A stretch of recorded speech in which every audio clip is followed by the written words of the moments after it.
ஆளுநர் அவமதிக்கப்பட்ட விவகாரம் துணைவேந்தர் பதிவாளரை பணிநீக்கம் செய்ய பாஜக கோரிக்கை.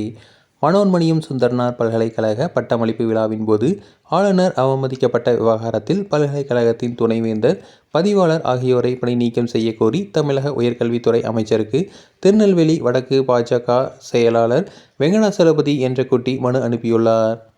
இது தொடர்பாக அவர் அனுப்பியுள்ள மனுவில், மனோன்மணியம் சுந்தரனார் பல்கலைக்கழகத்தின் 32வது பட்டமளிப்பு விழா கடந்த 13ஆம் தேதி நடைபெற்றது.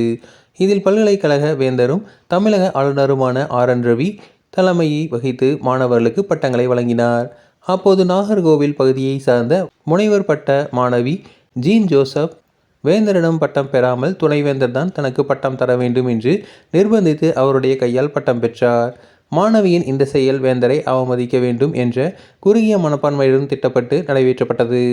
மாணவியின் இந்த ஒழுங்குகேடான செயல் பல்கலைக்கழக துணைவேந்தர் மற்றும் பதிவாளர் ஆகியோரின் ஆலோசனையில் நடந்துள்ளதாக கருதுகிறேன்.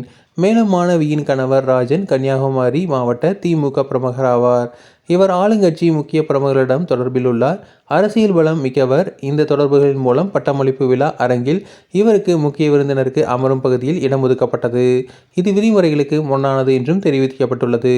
திமுக பிரமுகர் திட்டமிட்டு துணைவேந்தர் மற்றும் பதிவாளர் துணையுடன் தமிழகத்தின் ஆளுநரும் பல்கலைக்கழக வேந்தருமாகிய RN ரவிக்கு எதிராக மரியாதை குறைவான செயலை நிகழ்த்தியுள்ளனர். சட்டப்பேரவையில் இயற்றப்பட்ட மனோன்மணியம் சுந்தரனார் பல்கலைக்கழக சட்டம் 1990 படி வேந்தர் தலைமையில் நடைபெறும் பட்டமளிப்பு விழாவில் துணைவேந்தர் பட்டங்களை வழங்குவதற்கு விதிகளில் இடமில்லை. இந்த நிலையில் மாணவியால் நடந்த இந்த நிகழ்வுக்கு துணைவேந்தர் மற்றும் பதிவாளர் மீது நடவடிக்கை எடுக்க உடனடியாக பதவி நீக்கம் செய்ய வேண்டும். இதுபோன்ற செயல் வரும் காலங்களில் தொடர்ந்து நடைபெறாமல் இருக்க உயர்கல்வித்துறை அமைச்சரும் முதல்வரும் உறுதியளிக்க வேண்டும் என குறிப்பிட்டுள்ளார். தொடர்ந்து இதுபோன்ற செய்திகளுக்கு எங்கள் சேனலை சப்ஸ்கிரைப் செய்வோம்.